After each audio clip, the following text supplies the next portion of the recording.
The following program contains the opinions of the host, guests, and call-in participants. These do not necessarily represent the views of this show's distributors or sponsors. This program may contain obscene, profane, or otherwise objectionable language. Viewer discretion is advised.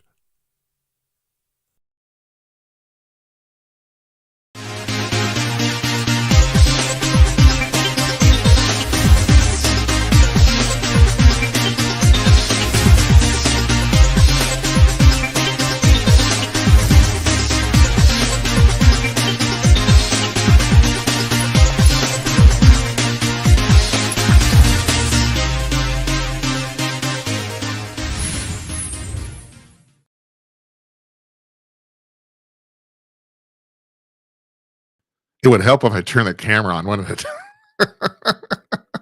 Yeah, it's the giant head from Minneapolis, and it's Thursday night, January 16th, 2024.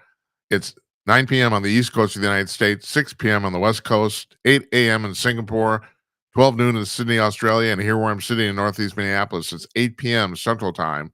And I'm Jim Peters, and welcome to another edition of Jim Peters at Night, episode number 191, if you're keeping score at home. And yeah, we got all the backgrounds going on. We got the whole visual, we got the whole video TV thing going. It's like I've heard from a few of you people, and it's definitely nice of you to get back to me on this. But what I heard is that you missed the video stuff, you missed the TV stuff. We for 3 months we basically weren't doing it, and so yeah, and we're back, and I'm glad. So who's on deck tonight? The dynamic duo. That's who. That's Jennifer Oliver O'Connell from RedState.com and AsAGirlTurns.com, and Jeffrey Meyer from Conk.news. And they're going to be joining us just a minute. But we're going to do a Conk commercial. We've been doing them audio only for a little while now, but now we're going back to video. But I'm going to try something here. We're going to do this. We're going to put the Conk. Here's the Conk front page right here. And I'm not going to scroll through it because I'll screw it all up because I do that. But I'm going to play the audio from the radio commercial. So here goes. Hi, all. I want to talk to you about Conk News. You've probably heard me talk about this before, but if you're a news junkie, you should try this out. Conk News is a news aggregator. Now, there are plenty of news aggregators on the web, but Conk News is different than all the rest, and here's how. Most other news aggregators will lump the top stories from each news source under that news source. The top 10 stories, like, for example, from Fox News, Breitbart, the New York Post, etc. What Conk News does is it sends its servers out onto the web to over 75 different news sources every 3 hours. And yes, this is an automated process, but in this case, that's actually a good thing. And collects the latest stories from said 75 sources, and then lays them out on its own front page in the order they were posted, regardless of the source. So you see the latest stories at the top of the front page, regardless of where they're from. And this is all free to you. You don't need to log in. You don't need to subscribe, register, nothing. It's completely free. All you have to do is go to conk.com to check it out. That's conk.com, CONK.com, conk.com, Conk News.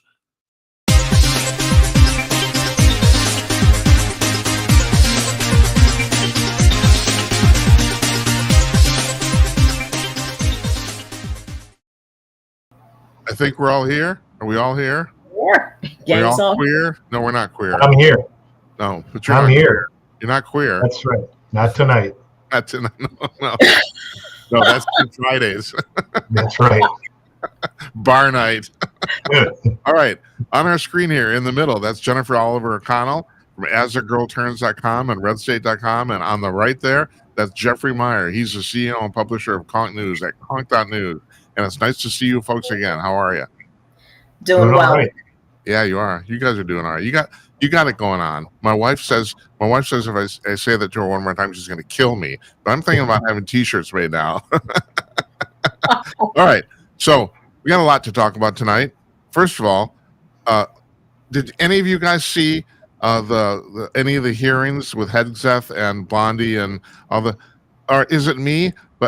But the Democrats are making such fools out of themselves. It's painful to watch. Is that what's your take, Jennifer? Oh yeah, I watched Hexif's, I watched Bit of Bondi's, I watched Sean Duffy's, because there's a particular interest there. But yeah, it's like they chose they're not their best and brightest, obviously, to be on these committees. And I mean, I couldn't believe that question that Mazie Hirono asked Pam Bondi about, have you ever been sexually assaulted? And so I'm just like, what does that have to do with her ability to judge anything? It's just scary how ridiculous they come Well, off. Jennifer, And they think they're these, storied people. can we all agree that Senator Haroni may not have the biggest, the most rocks in the sack, if you know what I mean? she does. Not the brightest bulb in the box. No, That's right. That's right. Or how you want to put it, Jeff. Your thoughts? Yeah, I mean, it's telling that these guys don't understand what the working class Americans or the producers are feeling right now. They're looking for change agents. These guys are acting like this is during the Obama administration, when they could be cute. They controlled the press. All these things have changed underneath them, and they don't understand. They're falling from the top floors of everything, and they just can't get real about it. And to me, it's more indicative that they've never participated in the economy. They probably went from high school to college to a law firm to government, and so they just don't get that. Fuel $1.50 more since the Biden administration took over just hurts everyone. And you can't be cute. You need to be inquisitive. And if you got to ask, like to Jennifer's point, have you been sexually harassed? I mean, they're trying to make light of what Hegseth said. Trump wanted a change agent. I'm it. Mm-hmm. So you should question him about being a change agent. Well, you are right in the sense that they don't seem to have gotten the memo about the fact that things have changed underneath them. And now I just looked at this, and it's just pathetic to me. I mean, I just like, what are you guys doing? It's like they had nothing. They said nothing of any consequence, or like Jennifer, like you said, nothing that related to any issues or policy matters or nothing. It was all personal crap. And they seem to think that this is still going to fly. And it's pretty obvious now that the country can see through this crap. Yeah, and nothing that advanced their arguments. Hexef, case in point.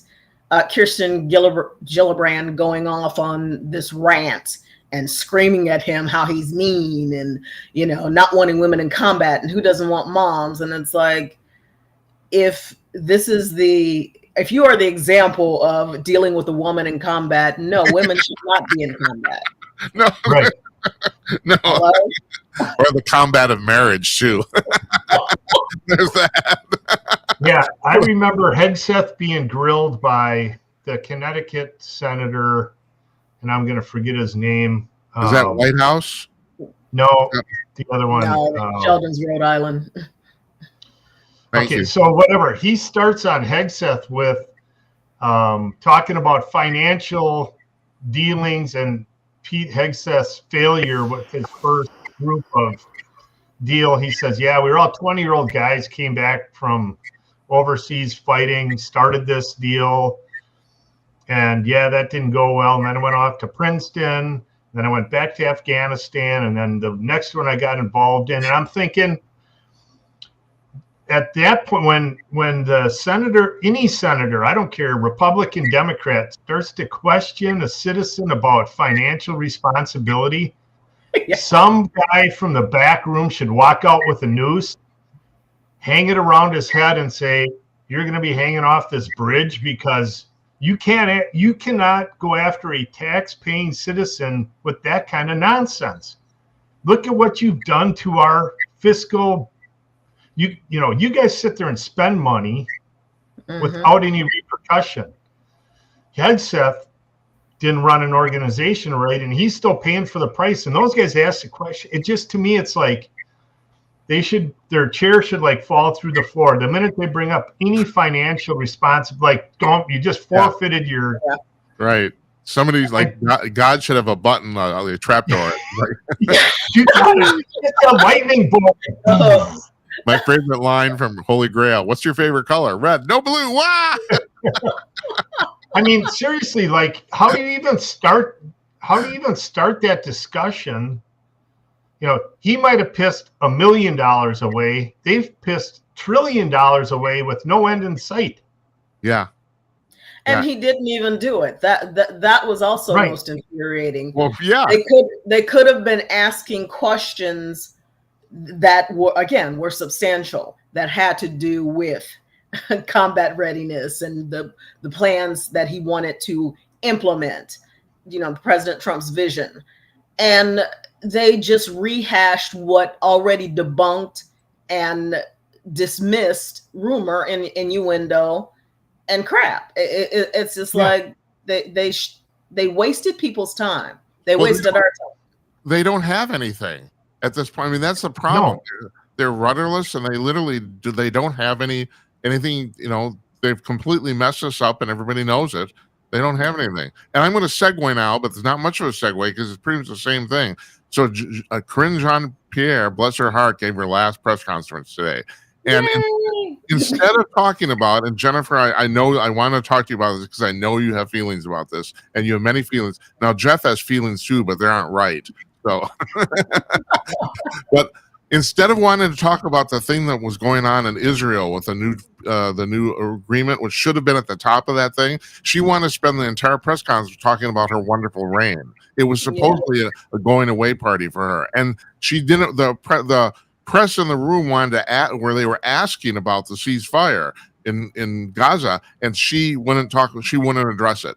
She said, "No, we're here to talk about how wonderful I am." It's like, and I'm thinking this is the exact. It's like a metaphor for the entire Biden administration. You know? Yeah. I mean, basically, she is her boss's employee. You know, just I will gaslight and cover and reinvent things for as long as I need to, and especially this is the last time I have to be up here. Why should I?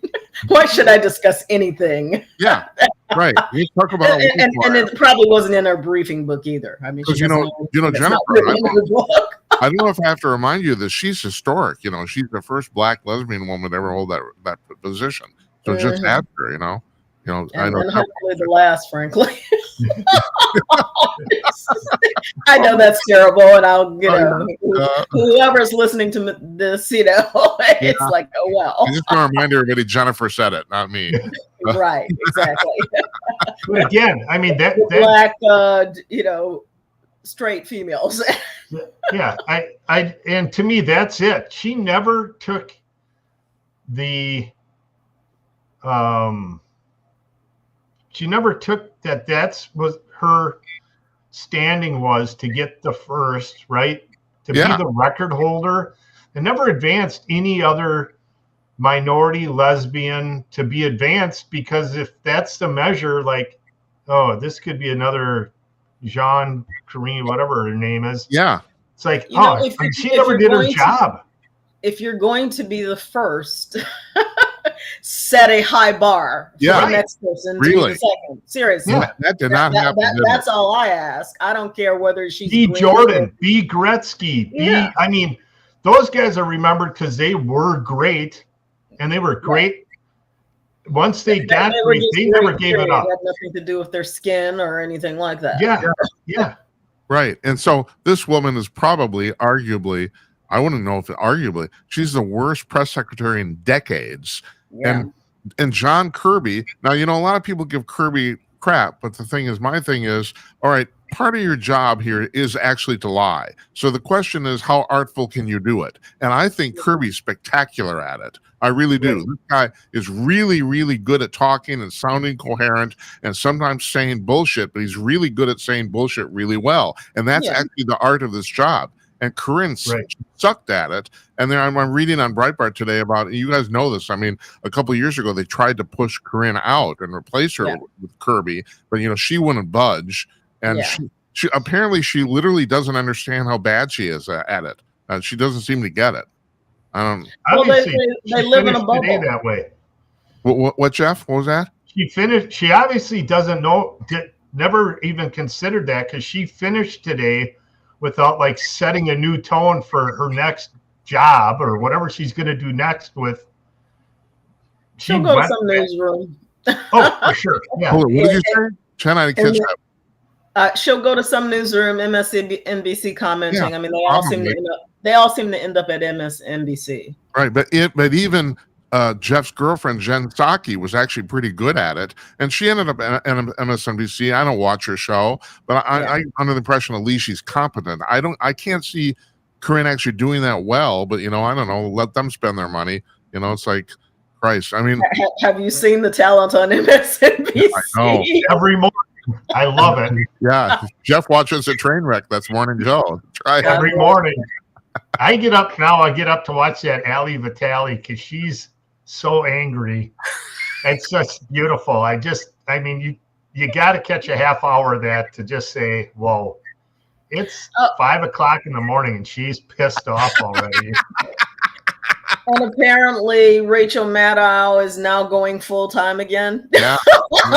Because, Trump just must be opposed. They're only paying her $25 million a year. So maybe she should People work. are such grifters. It's embarrassing. Somebody figures out she's getting paid $577,000 a show. It's like, well, that's a good way to make money, isn't it? Yeah. I mean, seriously, what the hell are they thinking? The ratings are on the dumper. They're probably only getting like 20 grand per commercial. I don't know. And so, I don't understand the economics of this at all. I don't. Yeah. And here's another thing. Here's a good segue too. So, they're moving Wolf Blitzer on CNN from afternoons to mornings. They pay him, and this is the thing. This is the one example I just don't get. They pay Blitzer $15 million a year. Is anybody watching CNN because Wolf Blitzer's on it? Nobody. Not really. Nobody even knows who the fuck he is. $15 million? Really? Are you kidding? And so they're like John Nolte's saying in Breitbart. He said they're rearranging the deck chairs on the Titanic. That's exactly what they're doing. Pretty much, as well as I think he's probably on the cusp of being either retiring or being gotten rid of, because anytime they start pushing him up to the morning, there's trouble in the water. That's what happened to Don Lemon. That's right. That's right. You got a point. I actually never thought of that, Jennifer. You're absolutely right. Yeah. Maybe that's where people on CNN go to die, which is terrible. Right. It shouldn't, because usually the mornings is the most profitable part of broadcasting. But if they can't do it, you can't do it. So I don't know. I don't understand any. None of this makes sense to me. I had and Jeff knows about this, but I'm not going to name any names here. Years ago, I was involved in a project, very high profile project internationally, and I was working with a brilliant woman who was a publicist, and her deal was, she said, I'll work for you. That would be me. She said, except you have to do exactly what I say. And I said, okay, because I knew she was brilliant. And I was paying her below grade. I was. So that was the deal. And I did, even though I did kind of question her a lot. And when we were all done with it, she said, why did you constantly question me? And I said, because none of the shit you're doing made any absolute sense. Now, she was right almost all the time. All the time. But the thing is, what I didn't understand is that I didn't understand the illogic of the press people she was working with. They can't think to save their goddamn lives. No. It's unbelievable. But she understood this, and she was a former reporter herself. So she's totally plugged in. And it worked what she did worked like a charm. But I didn't understand the fact that these people don't have any logical sense. I didn't get that. And she did. It's like, I don't know. Just crazy. I'm going to move on here because I have another thing I want to address here. Jennifer, I was telling you this before we started. You wrote an article about Steve Ford's eulogy at Jimmy Carter's funeral. Yeah. It was a brilliant article, Jennifer, and you had a quote here. I mean, even though you're just basically reporting, still it was. There's something that hit me like a ton of bricks here where you said, and this is you, not Steve Ford. This is you talking. You said accomplished humans live accomplished lives and drive for the future rather than remain attached to past glories. And I thought, well, that's profound, girlfriend. That's thank you. No, that's really. I found the whole thing really touching, and even though you're just kind of reporting on the on events, it was masterfully done. So kudos to you. You have any other thoughts on that, or after in retrospect of that whole thing? Well, I think it was the most profound part of. I didn't watch the whole funeral. I've been to too many of them. I don't need to watch them. The only one that I watched. I mean, I didn't even watch all of Reagan's. The only one that I watched in full was Poppy Bush. It was well put.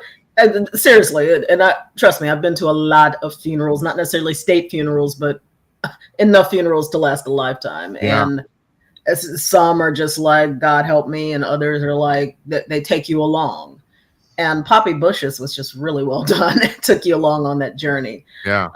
Carter's, but then I mean, who plays Imagine at at their or sings Imagine at their funeral? It's like his life was basically the basis of his life was that he was this devout Christian and wanting to go to heaven. And you sing a song about imagining there's no heaven.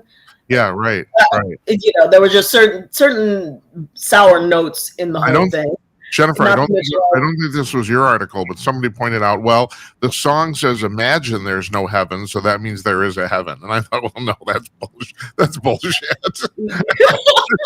Somebody's just grasping for straws. It's like, it could be. I mean, everybody's got their different analysis, but in terms of funerals, not the highest, but the highest point was him reading that. Yeah. And what an interesting little friendship partnership. It's like, oh, well, you're going to read the eulogy at my funeral. Okay, well, I'll agree to that. And also that he honored that promise. Yeah. He is just like, okay, I know I'm probably not going to be around. So son, you are tasked with that. Well, they did have an interesting relationship. That's for sure. That would be Gerald Ford and Jimmy Carter. I mean, they were intense rivals during that campaign. It's hard to remember this. I mean, okay, Carter was only a one-term president, but Gerald Ford was only president for 2.5 years. Right. Exactly. He you lived in 1992, whatever it was. You have 2.5 years that define your entire life, which is kind of like in a way weird, but and I don't know. He wasn't. I don't think Ford was terrible. Carter was dealt a bad hand and also made a bunch of bad decisions too. I mean, he was inept, but also, after his presidency, he was also craven. So there were just so many things about the way he inserted himself, particularly into foreign policy. And Jeff and I have talked about this before. You're talking about Poppy Bush the elder. This guy died knowing more secrets than any other person on the planet. He was not president. He was director of the CIA. Right. He did all sorts of like covert stuff. I mean, he took it all to the grave. It's I do the follow the UFO thing constantly, and at some campaign stop when he was running for president for the second term, which of course he lost to Clinton. Somebody asked him from the crowd. He said, "Tell us about the UFO stuff." And he said, I know some things, but I can't talk about that. That's what he said. Otherwise, I have to kill you. I bet he did know some stuff, and I can't tell you about it.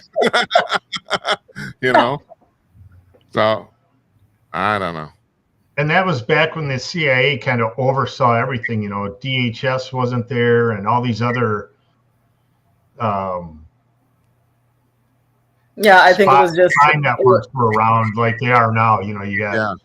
We got a little bit everywhere. Did you guys see Biden's farewell address on Wednesday night? Nope. I had to wash my hair.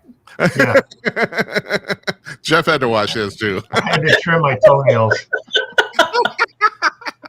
Well, I saw it on repeat, and I got to say, it was just, I had a lot of emotions watching it. First of all, it was really sad. The guy can't talk anymore. He's reading off the teleprompter. It's obvious he didn't write this himself. Yeah.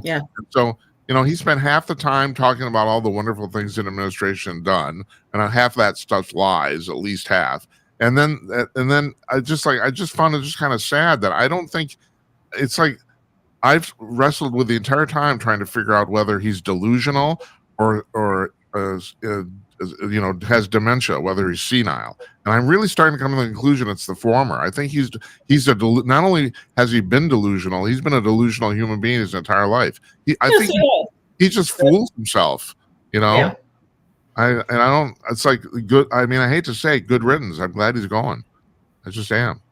We will all take a collective sigh of relief, and Yeah. you know, and laugh at the people who are still ranting and kicking and claiming that he was this great president. Oh God, really? You know, and that's the difference, you guys. I want to address that. That's the difference between the Democratic Party now and 40 years ago. 40 years ago, when Carter was done, you know, people were trying to be kind, but they weren't really sugarcoating it. I mean, things did not go well. He did a bad job. Now we're in propaganda mode. Now it's like, oh yeah, he's going to be on Mount Rushmore. No, he isn't. Right. Maybe he'll be standing up there on top of and that. they didn't learn from the Republicans, like Bush the kid.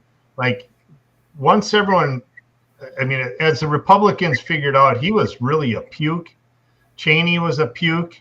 I mean, you just never even acknowledged their existence. It's like you never talk about Bush kids, anything other. You know, the 9/11 thing. You know, he held the country together. He had his moment. He held it together. Yep. Yeah. But from then on, they just got the war machine cooking, and it's embarrassing to say, geez, I voted for that moron twice. Yeah. Lack of options. Right. And I don't know about you, but I talked to my liberal friends, my Democratic friends about this, and they all stand up for W. Which surprises me. And that's because I think there's the impression, which is probably very true, that personally he's a very nice man. I mean, I think that's probably true. But you know, but that doesn't mean I want him as my president. Right. Exactly. Right. I have a lot of people I think are really nice. I don't want him as president. I don't want myself as president. You know. I remember when he was running or somewhere around there, him and Kerry, and there was this poll about, you know, who would you most like to have a beer with? And I'm like, neither one of them. I don't want to have a beer with my president. I want my president to be competent and be a leader. Yeah, that's right. Right. He doesn't have time for a beer. He's got a 365-day job, 24 hours a day. Solve problems. You don't get any beer time. Yeah. I don't know what writer it was, and it was a while ago, but they were, you know, saying, you know, politics has become, you know, akin to American Idol. And sadly, you know, for a while, that was what it was about. You know, Obama is the perfect example of that. You know, totally screen tested and manufactured. Right. And right out of central casting. Right out of central casting, got inserted. Yeah. And, you know, he knew how to bamboozle, and he did it well for 8 years. Yeah. So, and, you know, I've been reading lately, too, that a lot of people think his star has now fallen off. Oh, yeah. Like, yeah. He has, you know, basically me personally, I always knew he is the person that they're seeing now. Yeah. Because, you know, coming from Chicago, knew a whole lot about his background. And also it's like, what honest politician comes out of Illinois? None, you know. That's true. You got a point there. That was my assessment of it. It's like, Jennifer, Jeff was talking about the fact that, you know, that Trump is going to be is a transformational figure. Everyone expected Barack to do that, and he didn't. He's just another typical Illinois politician. Exactly. Just another craven politician. I mean, he could have taken that goodwill of transformation and actually did something of positive. Instead, he basically ruined race relations, brought in the whole LGBTQ, all the letters thing, and destroyed foreign policy. It's really awful. And the terrible thing about the LGBTQ thing is that, you know, I don't know about you guys, but like I'm pretty supportive of gay rights in general. But the thing is, if you take everything to the wall, to the complete extreme, then you're basically damaging the vast majority of gay people who just want to live their lives. Exactly. And sleep with. Exactly. I don't really care who you sleep with. I don't. I know that, you know, a few Christians do. I know, but I don't. And so, but you know, if this trans thing, I know privately that my gay friends have told this trans thing really has the gay community pissed off, but no one wants to talk about it because it's making them look really, really bad because it's stupid. I mean, you're trying. Where did we get the idea that a guy who says I say I'm a woman, so therefore I can be on a girls' sports team because you say so? It's like absurd, you know? Yeah. Now this thing's going through Congress. Well, go ahead, Jen. I'm sorry. I talked too much. Well, you are enabling someone else's delusion. Yeah, that's right. That's right. And the real so I've talked about this on the show, and you guys may not agree, but this is my position on this. Transgenderism is real, but very, very few people legitimately have it. But even if it is real, why that doesn't mean you should be on a girls' sports team, you know? No, they pushed it, as you said, they pushed it to the wall. Yeah. It's like, leave the kids alone. Do whatever you want to do as a consenting adult. I don't care. But start messing with the children, well, that's a whole nother story. So here we are 4 days away from Trump's inauguration, and it's like the country's breathing in a whole huge sigh of relief. Everyone's been so tired of this. You know, the comedians are starting to tell raunchy jokes again. You know, it's like, I mean, I don't know. Of course I should. And I like to remind my liberal friends that they resurrected Trump. They couldn't lay off. You know, he didn't have to come back, but you kept poking him and you kept breathing life into him, and his smoke turned into fire. And so now he's sharper, as in he understands the game. He's not going to bring in a Mattis. He's not going to let anyone do a Flynn to anyone, because they're going to all, they're all going to say, if the FBI comes to talk to you, go grab a lawyer, shut your mouth, put one of our people in the room with you. So all that stuff they were able to pull before. They have to get creative and do something different. And just by these confirmation hearings, they have nothing different. No, that's right. You don't. You're absolutely right. Nothing different. So they're going to sit there and get kicked and curbs on everything because you woke up the beast, and you can't scream, quit hitting me. It's like, well, I will in 4 years, and then Vance will come in and start pounding on you. Sorry. And don't be sorry as a conservative or someone who loves America. We are the shining light in the world, and we need to stay shining. Not because we think boys and men should play on sports teams with girls. It's because there's something innate when you're born here that makes you want to go do it on your own. Yes. And you can't, they tried to knock that out. Barry tried it with, you didn't build this. They've tried to crush that for the last 12 years. They knocked Trump down, and they couldn't walk away. Sorry. Yeah, I would say exceptionalism, American exceptionalism, and just personal exceptionalism is making a comeback. I mean, this is why, we're admiring the Musk and people who are building things and doing things, because not everybody can do that. It almost goes without saying, but all innovation in America has been accomplished by single people. Almost 95% of it. And you're talking about, Hewlett Packard and their stupid garage, and Edison and Tesla and all. I mean, the two biggest revolutions in science was the theory of relativity and alternating current. I actually understand the theory of relativity better than I don't understand how Tesla came up with alternating current. I don't understand it. He said it came to him in a dream. It doesn't make any sense at all. None. And yet this one guy, completely, I mean, we on modern society is completely run by Tesla's concept. I mean, it is even more than Edison basically discovering the light bulb and electricity. I mean, electricity was kind of largely useless until Tesla came up with that. I don't know. I'm science obsessed, so forgive me for talking about this, but no, it's really true. Almost everything in America is usually invented or started by one single person. My accountant, one visionary. My accountant talks about this all the time. She says that this is the way that money runs in families. You got one brilliant guy who starts and it's almost always a man in the past, starts a business, works his ass off, builds an empire, and then he leads up to his kids. All right, his kids, they saw how hard dad worked. So generally, they're pretty hardworking too. But my accountant says the third generation, the kids of the kids, all they saw was the money, and they inherit the thing, and they usually almost always blow it. Yeah. She tells me this from personal experience because she has dealt with these families. It's like it's almost always one person. So yeah. I don't know.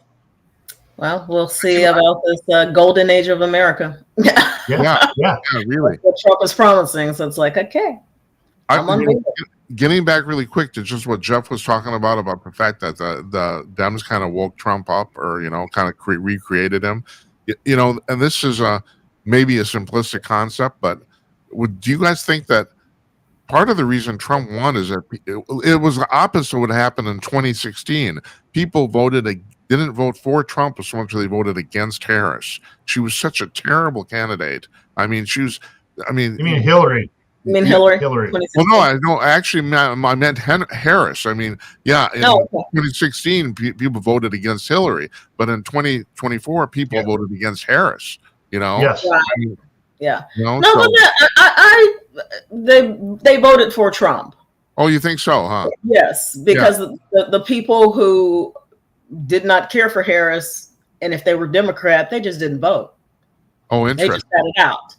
But no, those votes were for Trump. People crawled over broken glass to vote for Trump. Right. So look at the people in North Carolina. I mean, seriously, Western North Carolina. They were devastated, and they were just like, no, you're not going to do this to me. I'm voting for Trump. I think you just pointed out that my idea is wrong, and that's not bad. That's what we talk. That's the reason we do this. Well, and again, that's why, in business, you see it all the time. These businesses that swing up and down because they what's swinging? They give life to another, to their competitor for some reason, and all of a sudden, the power in the marketplace flops over, and you're done. All of a sudden you're trying to fight your way back up, and you're on top.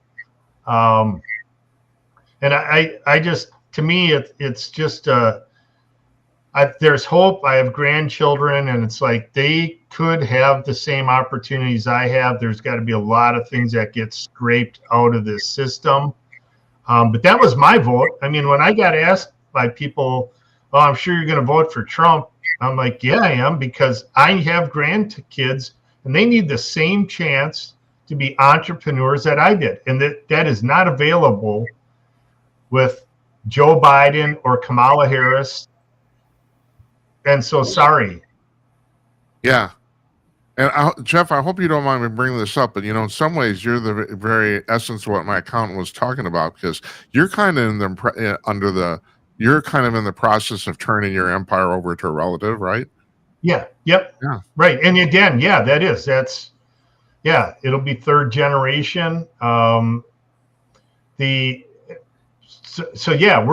cognizant of that in our discussions, that there's certain momentum that, again, I can't attack Barack Obama enough about his comment about you didn't build this.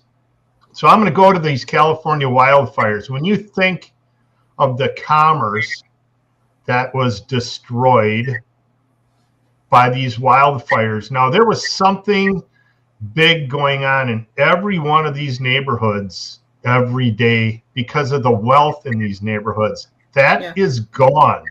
Yeah. There's no sales tax. There's no employment tax.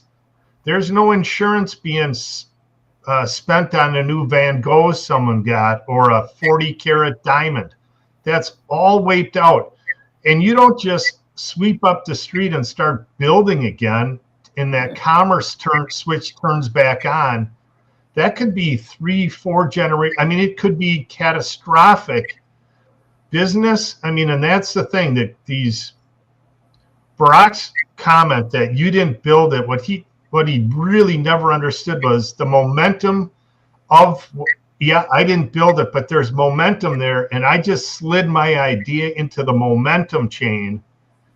And so I helped the momentum continue. As the buggy whip died, my new idea Right. helped replace the bike, and all those little things that go in and out of desire and need and commerce. That's all gone. I mean, we're not talking 50,000 acres in northern Minnesota burning and a bunch of pine trees are gone. We're talking commerce, that the ability to transact dollars in a restaurant. Someone that had the next great idea in a garage that's wiped out. All of their notes are gone. This is a crushing blow that we cannot take lightly. We need to be on guard that our country's going to pay a price for this if we're not careful. Well, unfortunately, there's not a whole lot of compassion. And I see it as someone who writes about it all the time, as well as a former Californian or, a transplanted out here, that there's not a whole lot of compassion. It's like, well, you voted for that. It's your fault. And it's like, it's so wrong. Jennifer, excuse me. It's absolutely wrong. You lived in Los Angeles. What neighborhood did you live in most of the time?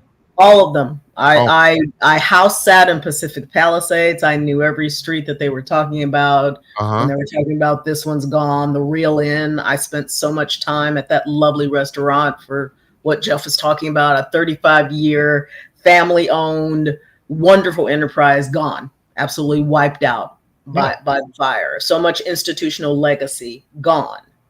I lived in Altadena I lived in Pasadena, but Altadena is just right around the corner from it. Right.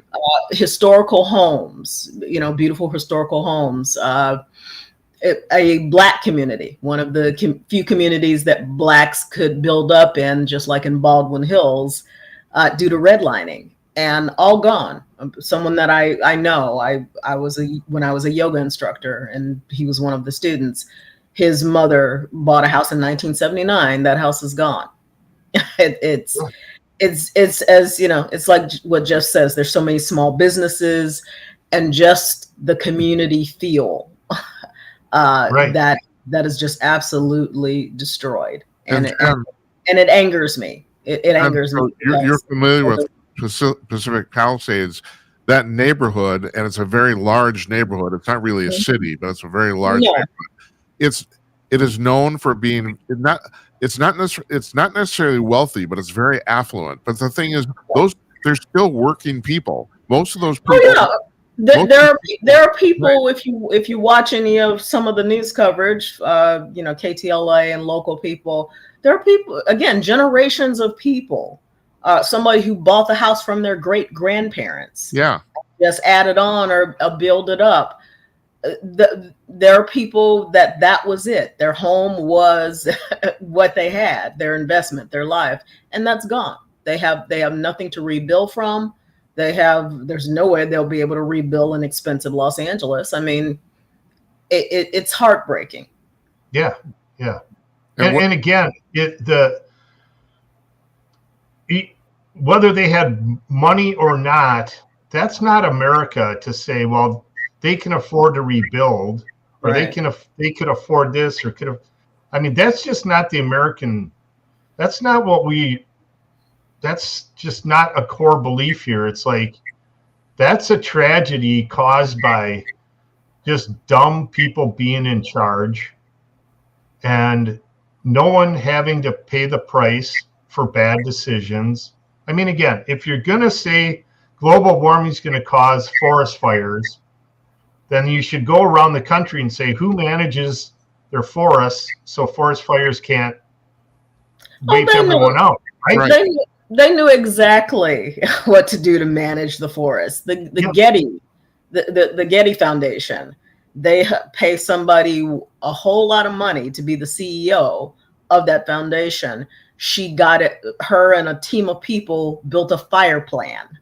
And basically basic mitigation, clearing the brush, making sure there's fire breaks, having people strategically placed to stamp out embers. They did that whole thing. The fire got close to both the buildings, but because of their fire plan, the buildings didn't get touched. Yeah. The artwork didn't get touched. Right. These are the same fire plans and mitigation tactics that they should be using and were asked to be used when President Trump presented that plan to Newsom in 2019. You've got to do these things. And Newsom is just like, no, I don't want to do these things. Right. and this is what you have. These politicians, they don't seem to actually want to do any real work. I mean, this is the part I don't understand. It's like, like somebody pointed out, Karen Bass is more concerned about making certain the pride flag fly than she is about doing the nuts and bolts of just fire prevention. They're wrapped up in their progressive agendas. Yeah, they do not care about people. They care about their progressive agendas. They have no heart for Los Angeles or California beyond what it does to them and what status it gives them. Jen, by going by what you're saying, it's basically classic virtue signaling. We're going to, they're pretending to care about people. We put the pride flag up, but no, we're not going to save your house. I mean, no, right. That's because the fire didn't jump around anyone who had the pride flag in their yard. It wiped everyone out. All of a sudden, everyone's exactly.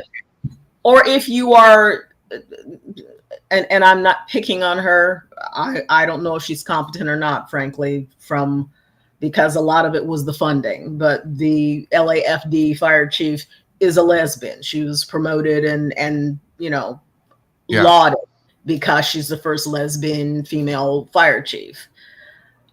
What that does is it takes away that, okay, this is the excuse for me not being competent, or this is the excuse for me not getting things done. It's like, it kind of like going back to Karine Jean-Pierre. Yes. It's like, it does nobody any good if you cannot do your job. And we're seeing the results of people who either refuse to or cannot do their job. People are dying. People have died. The death toll is 27 now. It'll be over 100 by the time they're done. I believe it. Yeah, I mean, the way that fire moved, and it's heart-wrenching. Mm-hmm. And again, the pain of this should move people to understand it's, we aren't infallible, and we could just self-destruct.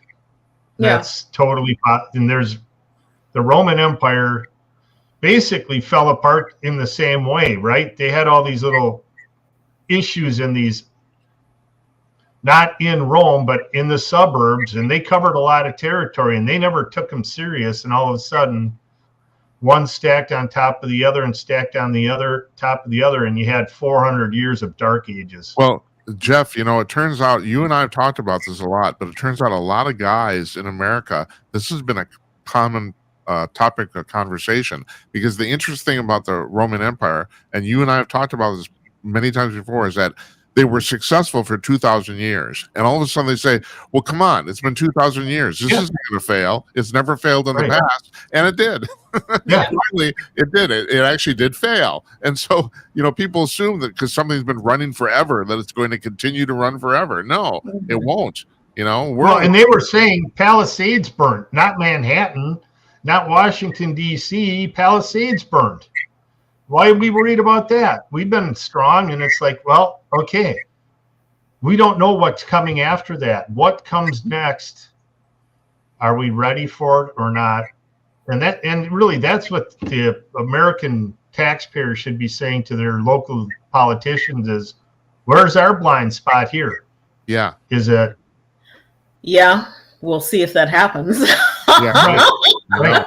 There are too many people with their own self-interest, too self-interested to actually want to enact change or ensure that there is a future for the next generation. But people, and I think to go back to Trump, I think that's what people, again, did not get, is that we want the next generation to succeed. We're just not content to have our little, happy bubbles. Humans we're so short-sighted. We just assume that, I'm going to think about myself, but you can't think about yourself if your house burns down. That's the thing. It's like, you have to have some long view. I mean, it's like, because otherwise, I don't know. To me, that's kind of that's a hallmark of stupidity. But hey, folks, thanks for a wonderful discussion as always. Anybody have anything else you want to bring up before we leave? I can't think of. Monday's going to be a great day. What did you say, Jeff? Monday's going to be a great day. Oh, yeah. I was going to ask, is anybody going in person to the inauguration? Are you going, Jennifer? No. I thought maybe you would be, but no, I'm not. It would have been lovely, but requires money. Yeah. Same here. additional, discretionary income that Right. I'm not at that place in life yet. Yep. All that pissing match 8 years ago about who went to the either Barack or Donald's inauguration. I think you're going to set a record on this one, but that's my prediction. But Jennifer Oliver O'Connell from RedState, asagirlturns.com, and Jeff Meyer from Conk.news. Thanks, folks. I really appreciate it. Thank you. We'll Have a good See you guys. You too. We'll see you soon. Take care. Bye-bye.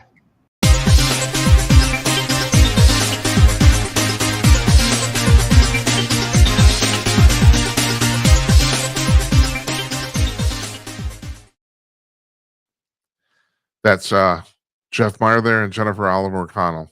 Always nice to talk to them. Always a pleasure. So I got a few things here before we go. I like to leave the paranormal stuff and all that crap for the end. This isn't paranormal stuff. Well, it kind of is, maybe. Maybe you heard this say. David Lynch, the film director, died. He was 78. He directed Blue Velvet, The Elephant Man, so what some people consider his masterpiece, Mulholland Drive, and of course Twin Peaks, which was the craziest television show ever. It was hilariously crazy. There's so many memes that and the catchphrases that came out of that. It's unbelievable. This guy had. It's hard to believe. I don't know today in the 21st century if you could put a career together like that. I mean, his movies were so bizarre, and yet they were kind of still mainstream. People did still kind of follow them and go. He had no trouble. He had very few failures commercially. So it's kind of, I don't know. It was a very, very cool guy. Sorry to see him go. All right, I put this in the rundown for the show tonight for the description that we posted on our broadcast outlets about the fact there's this podcast that's going around. It's a video podcast called the Telepathy Tapes. I don't know if you've heard of this. And it actually, for the last month, it was the #1 podcast in America. It actually beat Joe Rogan. First time Rogan's been beaten in years on a monthly basis, I think. But yeah, so it's an 8 or 10 part series. I can't remember. It's not open ended. It is a long documentary. It's about the filmmaker, and I did not put his name down here. I can't remember who it is. His contention is that autistic children can read people's minds. That's his contention, and he spends a good 8-10 hours in this podcast over these 10 episodes or so, whatever it is, basically trying to prove this. And a lot of people are kind of buying it. I gotta admit, I don't. And I'm all for weird and wild stuff. I am. But then on the other hand, I think you have to be very honest. I think this was done mostly for clickbait. And there's an article, and let me see who wrote this article that I'm talking about, where this guy basically dissects the whole thing about how he's basically getting around. They're basically cheating in terms of the evidence and the research they show during this documentary. I do not think these children can do this. I don't. They also use something called, and there's an acronym for it. This is terrible. I'm talking about this. I don't really know what I'm talking about. But the thing is, I do know what I'm talking about because I actually have firsthand familiarity with this portion about the fact autistic children being guided with their hand on typing out letters on a keyboard or a chart to communicate. And I'm familiar with a family that had this, that actually did this, and the mother was very convinced this worked, and the rest of her family thought it was bogus. They thought it was entirely in her mind, and I gotta admit, I did too. It's like and the weird thing is, and like even the guy who wrote this critique of this acknowledges this, autistic people have some incredible abilities. That's true. I mean, I've been involved in music my entire life, and there's autistic children who are extremely musically prodigious. They can, you're talking about kids who can play Rachmaninoff concertos when they're like 8 years old and that sort of stuff. I mean, that exists and that's real. So it's not that these autistic children, autistic adults don't have any talents. They do. Matter of fact, it's even freaky how talented some of these people are. But I don't think telepathy is one of them. I don't think this was real, and I just want to go on the record saying that. Yeah. So there's that, and finally, I want to address this too. Stan Gordon, the UFO and Bigfoot researcher, he's been on this show. So he says that this month, January 1965, was his start of 60 years of UFO and Bigfoot investigations, and he wrote a long piece on this on his blog. We gotta have to have Stan back on here because first of all, I think he was on about a year ago, and his the conversation we had was absolutely fabulous, fascinating. And Stan, at least at that time, had basically most of his life he had been focused on UFO research, and now he's focused on Bigfoot research. And because he said, now I have a lot of Bigfoot people on the show, and you probably know that. And Larry Newman, who's a regular on this program, he's an official Bigfoot investigator for the Bigfoot Field Research Organization. And just to go through Larry's CV again, he was asked to join that organization because he was a police investigator by trade, and they wanted somebody who was familiar with proper investigation protocol. And Larry agreed to do it, even though he did not agree. He did not believe in Bigfoot. He said he was highly skeptical. He didn't think this was real, but he said, "Yeah, I know investigations. So yeah, I'll help you out." So anyway, he said about 6 months into it, working with them, he ended up in the Ozarks in the forest in the dead of night. It was a completely pitch black, but he's looking through an infrared camera, and he said he watched a family of Bigfoot for an hour. Mama Bear, Papa Bigfoot, Mama Bigfoot, and Baby Bigfoot. 3 of them. He watched them for an hour, and he said you could not see. He said it was so dark you couldn't even see your hand in front of your face. But through the infrared camera, he watched these things, and that convinced him it was real. And so what Stan Gordon told us when he was on the show, and which Larry and a lot of Bigfoot investigators have a hard time handling or accepting or wrapping their minds around, is that Stan told us that he is convinced that there's some paranormal aspect to the whole Bigfoot situation. In other words, people who believe in Bigfoot, most of them will tell you, well, Bigfoot's just an undiscovered primate. There's basically a giant gorilla type animal that lives in the forest, and we haven't been able to catch one yet. And you may say, well, that's BS, but I can use all sorts of examples. One is the giant squid, which was rumored for 2,000 years.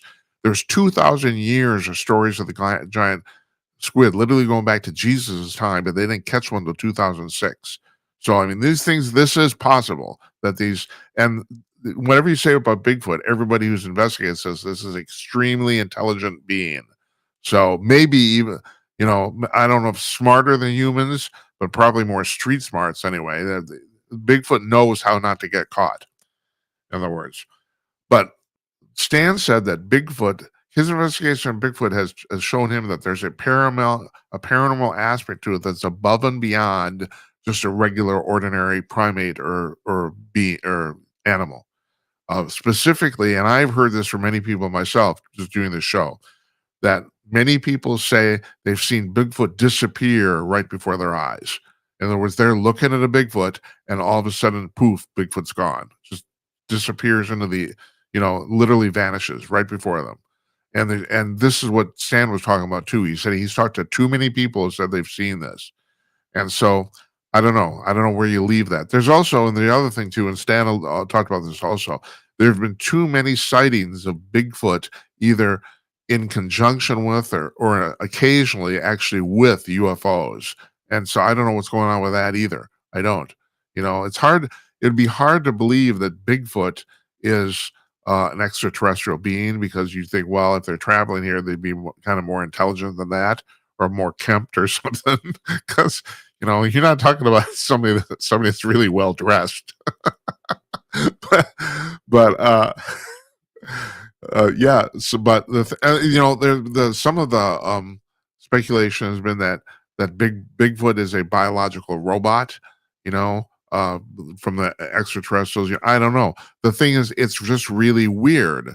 You have Bigfoot disappears. Well, I don't know about you, but I don't know any other animal on the planet that could do that. I don't. Now, there's even been the speculation that, well, maybe Bigfoot can disappear because it has the ability to turn its rotate or turn its fur so that the light will not reflect off of it, and that would be a predatory aversion technique, and that's possible. I mean, there are a few animals that can do something similar to that, not necessarily to that extent, but I don't know. There's just too much weird stuff on the planet going on, folks. Now. Everyone in the UFO community seems to have their heart set on disclosure here with Trump coming into office. Disclosure being that the government would actually say more or less that the extraterrestrials are here. I don't know if that's going to happen. People have been talking for years, and this is not a recent thing. I talk about this on the show regularly about the fact that people have been saying for years that in 2027 or 2028, something big is going to happen. And you may say, well, okay, people say that all the time, and then these deadlines pass, but this is going back 15, 20 years now. That date has always been kind of bookmarked, and the implication is that people in the government know something that we don't, and they can't tell us yet. So I don't know. We'll see what happens. Anyway, we gotta have Stan back on here because I'm going to try to put a link up in our blog to this post he made. It's very long. It's basically he talks about the last year. The interesting thing about Stan too is he investigates only Pennsylvania. Everything in his milieu is just Pennsylvania, and that's because he grew up in Pennsylvania.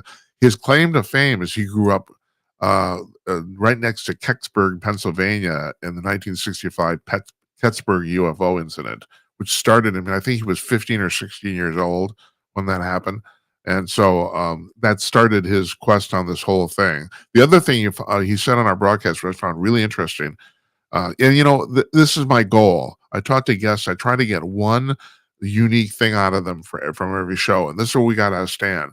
If you read about Stan in books and the UFO literature, he grew up in Kecksburg, and he knew about that whole thing about the crashed spacecraft there. There's an implication about there's a guy named John Holmes who was the program director at the local radio station. Now, and this may not, this is kind of a different time. I grew up in the 60s too. In 1965, even in a small town, the radio station was a big deal. Radio was still a big deal in 65, even though television had started to rear its ugly head. And this John Holmes character, he said he found out what was going on with the UFO, and he did a documentary for the radio station that he was going to play, explaining the whole thing until two guys in black suits from the government showed up at the radio station. No one really knows. John Holmes never told anybody what was said, although the secretary watched this conversation through a glass window. They couldn't hear it. There's a lot of shouting going on apparently. And he pulled the documentary. Well, he didn't pull it. He edited it to the point where it was basically non-confrontational. He didn't say any. The final documentary didn't say anything really. It was just BS. So that happened in 65, and about 3 years later, and apparently his wife said it changed him permanently. This whole incident had a marked change on his personality. And 3 years later, he decided, screw it, I'm going to put this out anyway. So he got his original material together, and they were going to broadcast it. And 2 weeks before it was going to go on the air, he was in a single car accident and died. Now, the implication has always been there's been two things here: that Stan Gordon knew John Holmes, and that John Holmes was murdered. That he wasn't, and what Stan told me when we would talk to him here, he said he actually never met John Holmes. He never did meet him, even though they grew up in the same town. He didn't, and he said he looked into that and said he came to the conclusion that it was actually an accident. He said he did not see any sign of any real murder or car accident or anything like that. And so that's kind of interesting to know. That's the type of stuff I try to get out of people. So I'm glad to. Well, I mean, it sounds terrible that Holmes died, but it's kind of glad to hear that. So, at any rate, yeah, you got to check this out from Stan Gordon. He talks a lot of, and I'm gonna just end with this too, because this is really segues into this about the fact that Gordon talks about this in his piece, and now people are talking. I'm reading more and more stuff about this drone situation in New Jersey, which is ostensibly has spread to other parts of the country. But you don't really know, because it's partly hysteria. That's the problem with some of this stuff, and that's actually my point here. There's people are saying, and people have been saying this for quite a while now, since the whole thing in November started in New Jersey with the drones, but that some of the drones are drones, and some of the things that the government is saying are drones, or that people are not actually drones. It's weird stuff, and specifically metallic orbs that are flying around. And more people are now saying this. More and more people say it does appear that some of these things are legitimate, unidentified flying objects. What would we consider, what were potentially alien spacecraft, and that's a really weird thing, but that wouldn't surprise me. It wouldn't. So, Stan talks about this in his his report, his roundup, that he's getting more and more reports of people seeing these silver orbs or spheres. He says they're anywhere from the size of golf balls to beach balls, and that's exactly what I've heard from my research and talking to people too. And that they're flying around all over the place. They end up in people's homes. They're literally flying around inside people's homes. They seem to have the ability to go through walls. People run into them. I read about some guy who saw one in a parking lot, literally at eye length or eye height. It's like it was the size of a basketball, and it was flying. It was cruising around this parking lot where he parked his car. And he said it appeared that the thing was kind of like looking at him, even though it has no eyes or there's nothing visible on it. They're just silver orbs. That's it. And I'm reading about this more and more all the time. I mean, the impression is that maybe these things are probes. That, I mean, Christ, if you have that sort of technology, why would you actually go somewhere yourself? Why risk your life? And the spacecrafts crash. We know that. I've said this in the past. These spacecrafts that these supposed aliens are running crash way more often than even our commercial airliners. Because right now we lose one airliner in the United States every 2 years. That's one airline and one airplane out of every 2 million flights. So no, 20 million. Well, no, 20 million flights. So you think air travel is safe? It's you are in more danger walking to your bathroom than you are on an commercial airliner. It's unbelievable. The fact that we have been able to do this, and it's really, at the end, it's really primitive. It's primitive technology. We're pushing stuff through the air, just pushing it. I remember a good friend of mine, his dad was an air traffic controller, and I asked him once, I said, what happens if the engines on a 747 go out? And he said, well, it flies like a rock.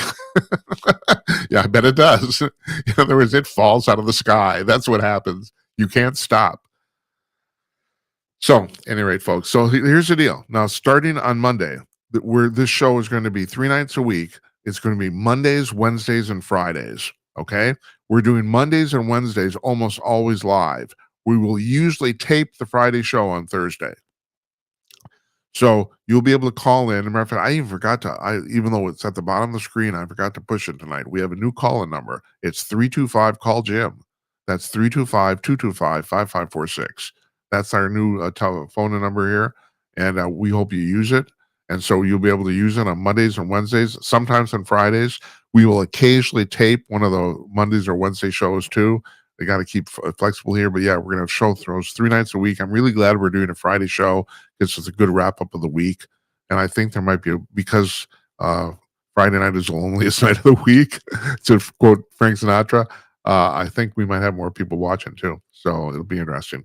So anyway, yeah, that happens starting Monday. So we'll be back on Monday. Of course, Monday noon is Trump's inaugural. We'll be back at 9 p.m. Eastern. I want to thank you folks for watching. I really appreciate it. And we'll see you on Monday. Good night, Esperanza. Good night, Uncle Donnie, and good night to you wherever you are. Have a nice weekend. Take care.